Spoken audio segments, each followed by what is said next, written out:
अब बात करेंगे बिहार की वजीरगंज विधानसभा सीट की, जो गया से लगभग 25 किलोमीटर की दूरी पर है और वहां के भी चुनावी समीकरण काफी दिलचस्प देखने को मिलते हैं। राकेश रंजन जी हमारे साथ हैं, हमारे वरिष्ठ सहयोगी। राकेश रंजन जी, वजीरगंज चुनाव काफी चर्चा में रहता है और वजीरगंज चुनाव में देखिए मांझी यानी जीतन राम मांझी के समर्थकों की संख्या सबसे ज्यादा है और वहां के चुनाव में समीकरण भी बड़े दिलचस्प उभर कर सामने आते हैं। जी हाँ, देखिए अगर वजीरगंज की आप बात कीजिए तो समीकरण वहाँ बहुत दिलचस्प हैं। और ये वजीरगंज कंस्टिट्यूएंसी की बात जब हम करते हैं तो यहाँ पर आपको दिखता है कि जो एससी वोटर्स हैं, मतलब दलित और महादलित की जब आप बात कीजिएगा तो वो 30% से ज़्यादा हैं। इनफैक्ट 30.46% जो हैं वो आपको जो है यहाँ पर दलित और महादलित वोटर्स जो है वो दिखते हैं। इनको संख्या में बदलिए तो लगभग 1 लाख को ये क्रॉस कर जाते हैं।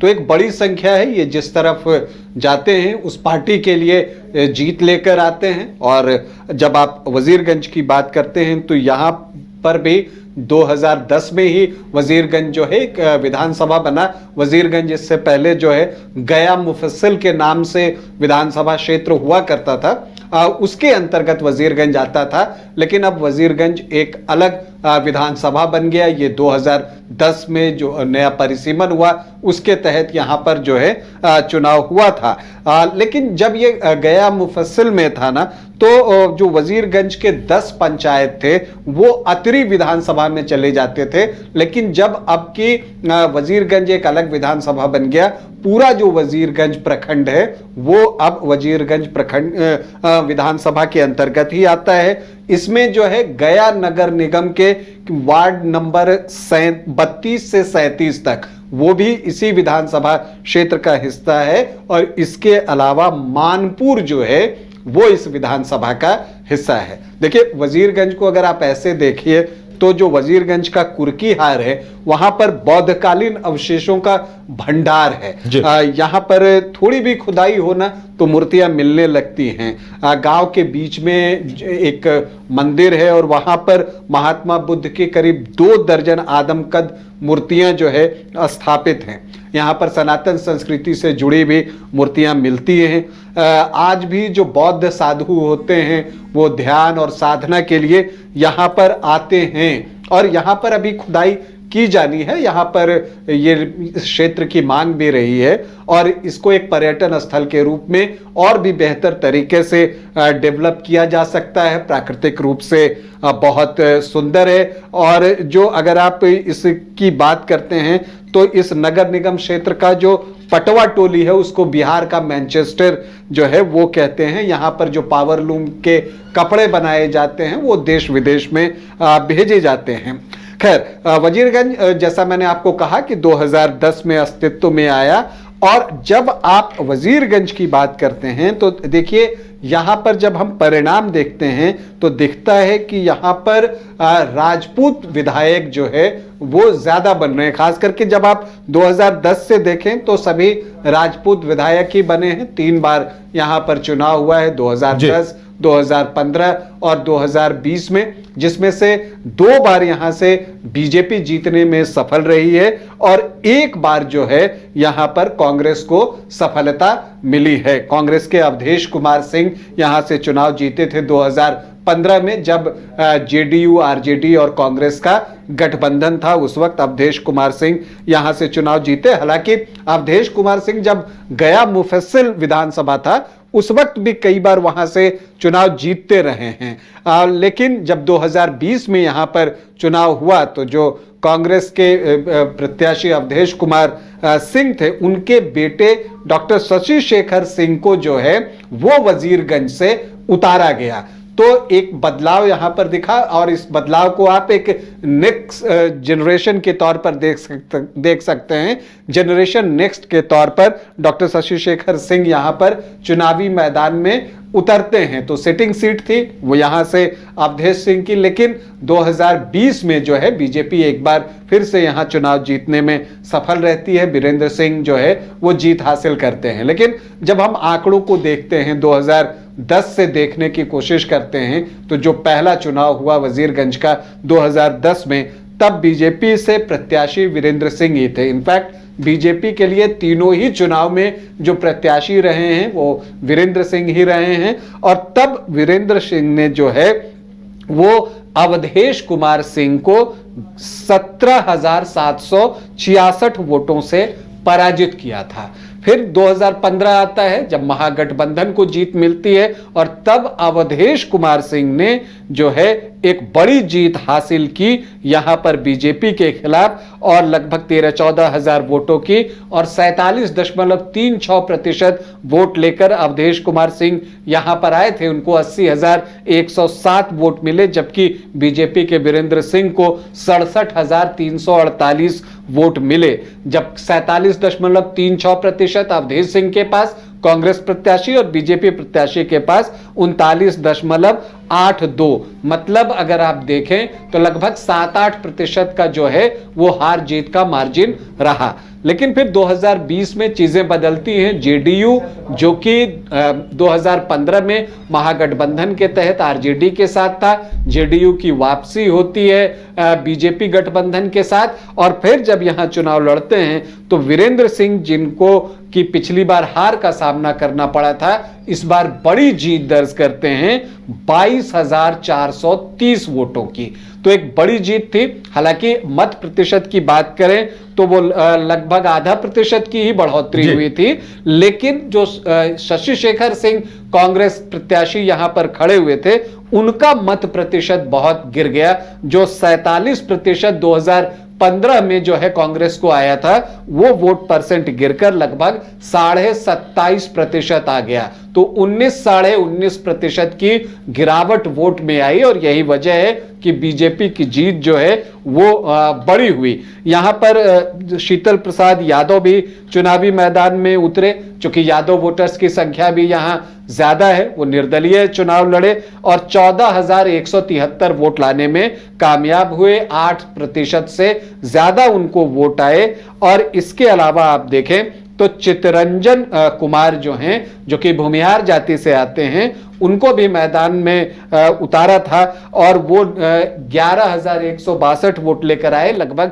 6% से ज्यादा वोट उनके पास था। जबकि जो उपेंद्र कुशवाहा की आरएलएसपी थी, उन्होंने भी जो है अपना कैंडिडेट यहां पर दिया था श्रीधर प्रसाद को। वो कुशवाहा जाति से आते हैं और वो 5वीं पोजीशन पर चले गए, लेकिन उनको 7,000 से ज्यादा वोट आए, 4% से ज्यादा मत उन्होंने हासिल किए। तो ये कंप्लीट एक आंकड़ा है जो यहां पर अब तक 3 चुनाव जो संपन्न हुए हैं। तो जो चीजें उभर कर आई, अब हम उस पर आगे अगर बढ़ें तो क्या क्या हम देखते हैं। हम देखते हैं कि यहां से वीरेंद्र सिंह जीत रहे हैं और या फिर अवधेश कुमार सिंह जीत रहे हैं। दोनों सिंह हैं, मतलब दोनों राजपूत कैंडिडेट हैं, तो राजपूतों को जीत मिलते रही है। लेकिन जब हम अन्य प्रत्याशियों को देखते हैं, जैसा मैंने कहा शीतल प्रसाद यादव, तो वो यादव जाति से आते हैं, तो यहां यादव वोटर्स भी अच्छी संख्या में हैं। फिर जब हम बात करते हैं कि चितरंजन कुमार ने बेहतर प्रदर्शन किया, वो भूमिहार जाति से आते हैं, मतलब यहां भूमिहार वोटर्स भी हैं। और जब हम कहते हैं कि आरएलएसपी ने कुशवाहा कैंडिडेट दिया श्रीधर प्रसाद के रूप में, तो इसका मतलब यह है कि यहां कुशवाहा जाति के भी संख्या अच्छी खासी है। तो अगर हम पहले इसके क्षेत्र पर अगर हम डिस्कस कर लें, तो जैसा मैंने आपको बताया कि पहले ये गया मुफस्सिल था। अब यहां पर जो है जब इस क्षेत्र में हम आते हैं तो गया नगर निगम के वार्ड संख्या 32 से 37 और मानपुर प्रखंड और वजीरगंज प्रखंड पूरा जो है वो इस विधानसभा क्षेत्र के अंतर्गत आता है। बिल्कुल। और जीतन राम मांझी का चेहरा भी बीजेपी के लिए काफी महत्वपूर्ण हो जाएगा, क्योंकि लगभग 16% मांझी वोट है। जी, ये आपने बिल्कुल सही कहा। अब देखिए बीजेपी को यहां पर जो लाभ दिखता है वो कहां दिखता है। अगर आप देखें कि यहां पर राजपूत वोटर ज्यादा हैं, तो उनके जो उम्मीदवार हैं वो राजपूत जाति से हैं। अब सामने भी राजपूत जाति से वोटर होता है, तो राजपूत का जो ज्यादातर वोट है वो बीजेपी की तरफ आ जाता है।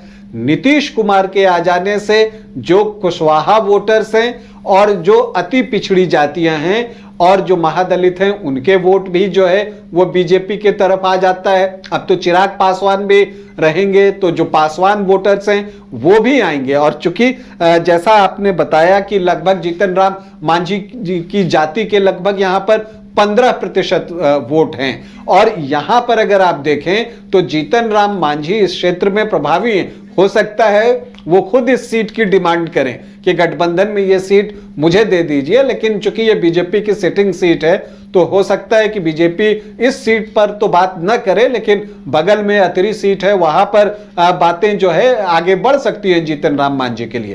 तो जीतन राम मांझी जो है वो यहां पर एक प्रभावी कारक होंगे। अगर वो अपना वोट कन्वर्ट करवा पाते हैं अपनी जाति के, तो निश्चित तौर पर बीजेपी को एक बड़ा फायदा होगा। क्योंकि अगर आप देखें तो एससी 30.46% है, उसमें से आधे तो आपको जीतन राम मांझी की जाति के दिख रहे हैं 15-16% के आसपास, और पासवान भी अच्छी संख्या में है 4% के आसपास। तो अगर आप इस चीज को जोड़ लें दोनों को तो 20% वोट तो यही इंटैक्ट हो जाता है। अब इसके बाद जब आप आगे बढ़ते हैं तो आपको दिखता है कि राजपूत भी 12-13% है, कुशवाहा भी 5% से ज्यादा हैं, भूमिहार भी 8-10% के आसपास हैं, और वैश्य भी 4-5% के आसपास है। तो बीजेपी का चंक जो है वो बड़ा होते चला जाता है। तो कुछ सेफ सीटों में बीजेपी जो है वजीरगंज को देख सकती है। लेकिन यहां एक बात दिलचस्प है उदय, क्योंकि अगर आप देखिए तो जो मुस्लिम वोटर्स हैं वो 9.1% हैं और यादव 12-13% के आसपास हैं। तो अगर आप इन दोनों को जोड़ते हैं तो 22-23% के आसपास आता है। तो नेचुरली इस सीट पर महागठबंधन को अपनी स्ट्रैटेजी में कुछ परिवर्तन करना पड़ेगा, नहीं तो फिर यह सीट बीजेपी के लिए आराम से जो है वो निकल जाना है।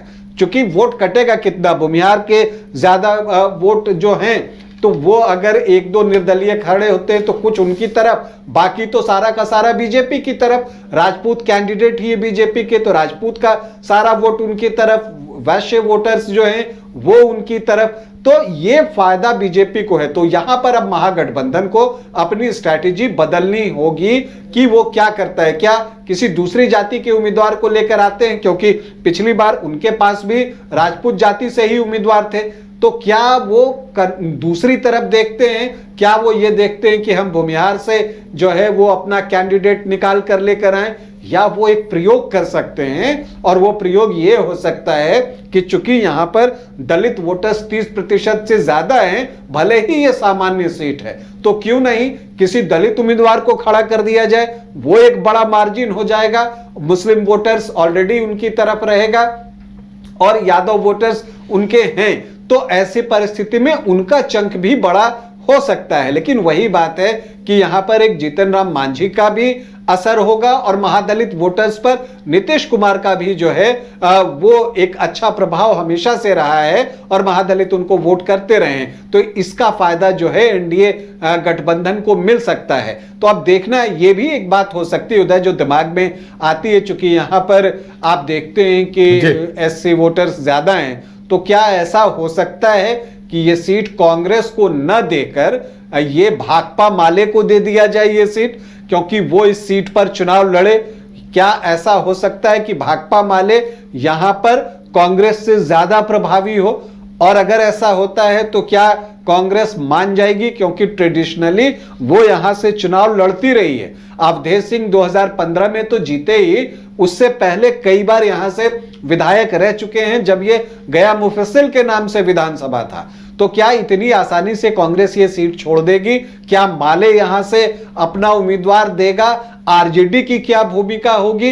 ये बहुतेरे सवाल हैं जिनका जवाब हमें समय आने के साथ मिलेगा। जैसे जैसे विधानसभा चुनाव की जो तिथि है वो नजदीक आएगी, हालांकि अभी घोषणा होने में काफी देरी है, अभी घोषित नहीं हुई है, लेकिन जैसे जैसे विधानसभा करीब आता जाएगा चीजें और भी स्पष्ट होते जाएंगी कि क्या कुछ स्ट्रैटेजी महागठबंधन की तरफ से बन रहा है, क्या कुछ स्ट्रैटेजी एनडीए की तरफ से बन रहा है। लेकिन अगर स्थिति पिछले बार जैसी ही रही कि दोनों तरफ से राजपूत वोटर उम्मीदवार ही रहे, तो वैसी परिस्थिति में बीजेपी को यहां पर फायदा दिखता है, क्योंकि उनके साथ कुशवाहा, भूमिहार वोटर्स, वैश्य वोटर्स भी जुड़ जाते हैं और नीतीश कुमार के अति पिछड़ी जाति जो उनके ऊपर इम्पैक्ट है, जब वो भी जुड़ जाते हैं तो ये बहुत ही फायदा बीजेपी को होता हुआ दिखता है। लेकिन देखना है कि आगे महागठबंधन की तरफ से क्या रणनीति अपनाई जाती है।